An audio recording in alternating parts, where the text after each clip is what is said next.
Bonjour à tous et bienvenue sur la chaîne Astro.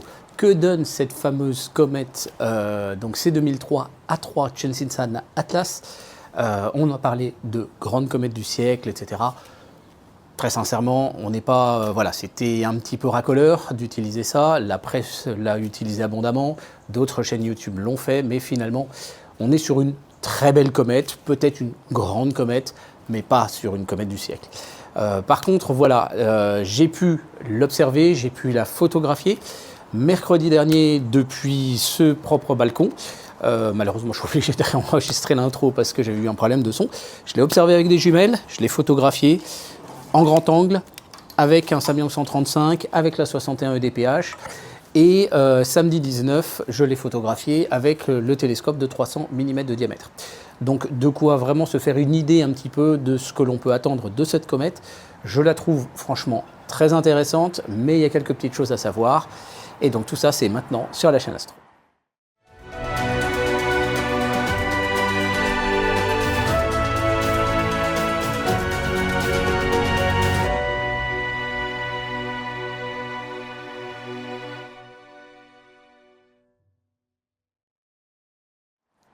Alors commençons par dire une petite chose. Oui, on n'est pas sur la comète du siècle. Ce titre pouvait se concevoir un petit peu en théorie dans le sens où elle avait une luminosité énorme quand elle était proche du Soleil. Je vous avais montré quelques photos faites par le coronographe du télescope SOHO. Mais c'est pas parce qu'une comète a une luminosité de -4 quand elle est proche du Soleil qu'elle aura une luminosité de -4 quand on pourra l'observer.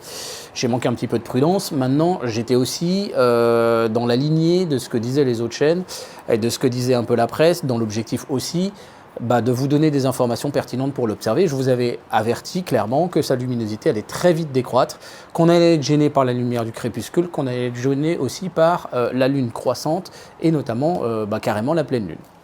Néanmoins, cette comète est très intéressante. Alors en observation, je l'ai observée ici, en pleine ville, Bortel-Neuf, avec un ciel qui était sans doute un peu brumeux, avec des passages de nuages et tout ça. Pas évident.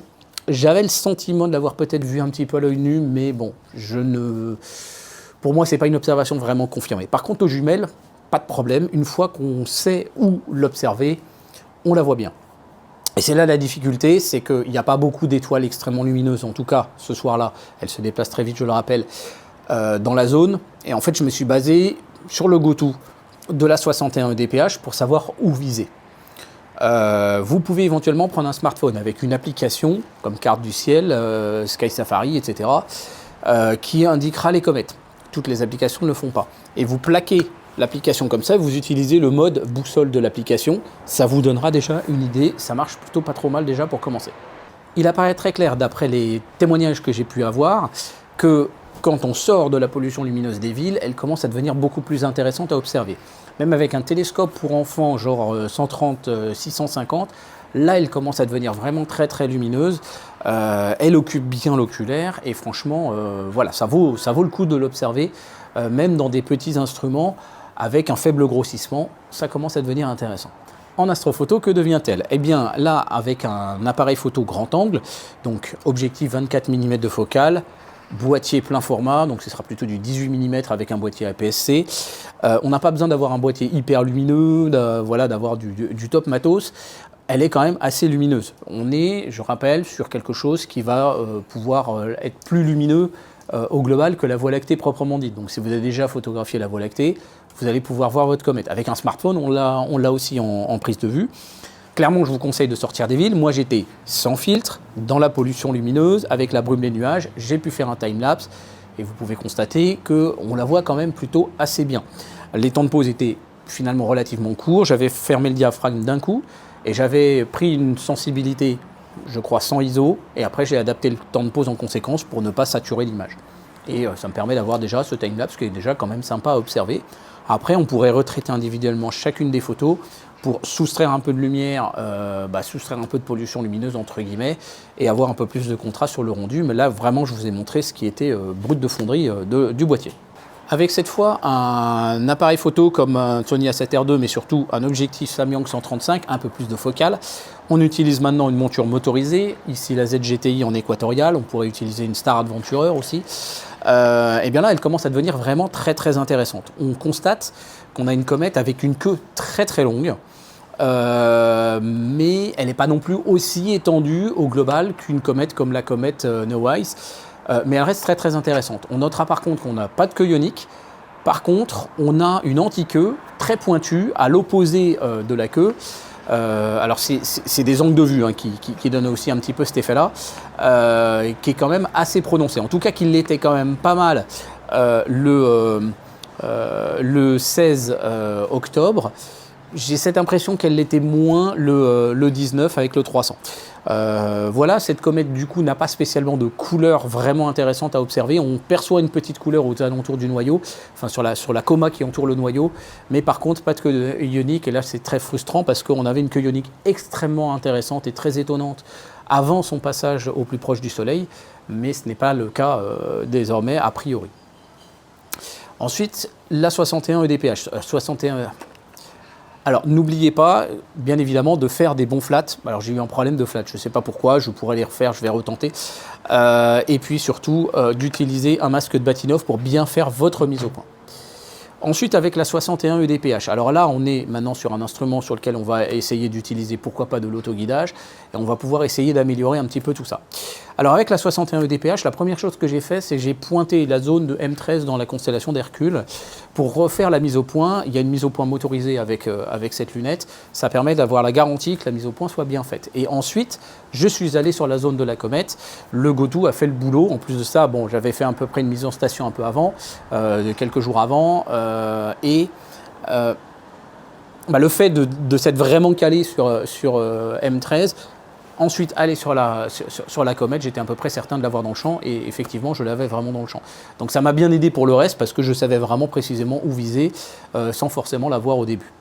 Je n'ai pas réussi à régler la petite caméra de guidage, j'ai pas mal baladé la lunette ces derniers temps et pas réutilisé en fait en astrophoto depuis Saint-Véran. Donc résultat, j'ai pas utilisé d'autoguidage, j'ai juste fait des pauses de 30 secondes et là on voit déjà que la luminosité de la comète était quand même franchement déjà bien. Donc en fait j'avais quand même un peu de signal pour pouvoir arriver à sortir une photo. Donc cette comète est quand même voilà, sort bien en photo avec ce setup là. On voit que la queue est quand même assez fine mais très longue. Et là ici on va pouvoir grossir un petit peu plus, donner un peu d'amplitude à la queue, mais on n'a pas la totalité donc de la comète. Et après ça, j'ai photographié donc notre comète avec le télescope donc NC300 sur l'observatoire, donc à 300 mm de diamètre, 1080 de focale, un appareil photo, enfin une caméra full frame. Donc là, on a quand même moins de champ encore. Par contre, on a énormément de lumière. Et là, des pauses de 2 minutes, on est déjà en train de commencer à saturer un peu le noyau. Donc voilà, on est quelque chose de très lumineux. Elle est plus lumineuse qu'une comète comme la comète 12P. Donc vraiment très intéressante. On constatera que le 19, donc samedi, l'antiqueux a l'air beaucoup plus faible. J'ai un peu cette impression-là. Peut-être est-elle en train de progressivement de disparaître. Et l'autre chose, c'est qu'on note quand même un trait un petit peu sombre en plein milieu de la queue qui semblerait-il pourrait être l'ombre du noyau. Voilà ce que l'on pourrait dire, mais par contre je n'ai pas vu non plus, et là par contre j'ai pas de pollution lumineuse, je n'ai pas vu non plus de queue ionique. Par contre il y a quelques photos, grand champ plutôt avec des Samyang 135, pas mal de poses sous un ciel sans pollution lumineuse, qui semblerait-il ont pu quand même percevoir un petit quelque chose.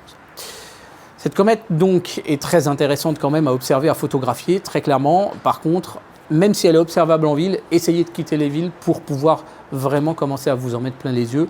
Et en astrophoto, profitez-en, faites des photos. Et puis on verra ça très bientôt pour le traitement.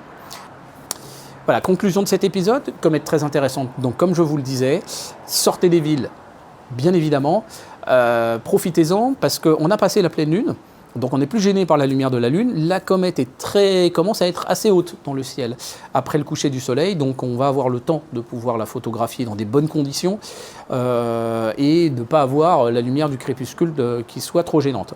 Par contre, sa luminosité continue vraiment de décroître. On est actuellement a priori aux alentours de magnitude 4, c'est à peu près comparable à Neowise, et cette magnitude va diminuer encore et encore. Le noyau, je crois, qui est peut-être de magnitude 6, magnitude 8, enfin ça commence déjà à être plus faible. Et dites-vous que le noyau sera de magnitude 10, commence à devenir sérieusement moins lumineux, et bien aux alentours du 15 novembre. Donc ça va très vite. On a, j'ai envie de dire, à peu près un bon mois pour l'observer. Mais dès que vous avez une opportunité, dès que vous avez de la météo, allez-y. La chance, c'est qu'il commence à faire nuit quand même un petit peu plus tôt. Et vous avez l'opportunité quand même d'aller pouvoir l'observer en semaine parce qu'elle est observable dès le coucher du soleil. Voilà, donc après ça, vous prenez les applications qui vont bien. Je vous donne rendez-vous dans une semaine pour un épisode, cette fois sur le traitement des photos des comètes, avec quelques nouvelles méthodes et des petites astuces qui pourraient pas mal vous aider. Et donc tout ça, c'est bien évidemment aussi dans la playlist sur la photo et le traitement des comètes. Vous avez déjà des tutoriels, mais on ira dans l'objectif d'améliorer ça. Je vous remercie de votre attention et je vous dis à très bientôt sur la chaîne Astro. Merci, au revoir.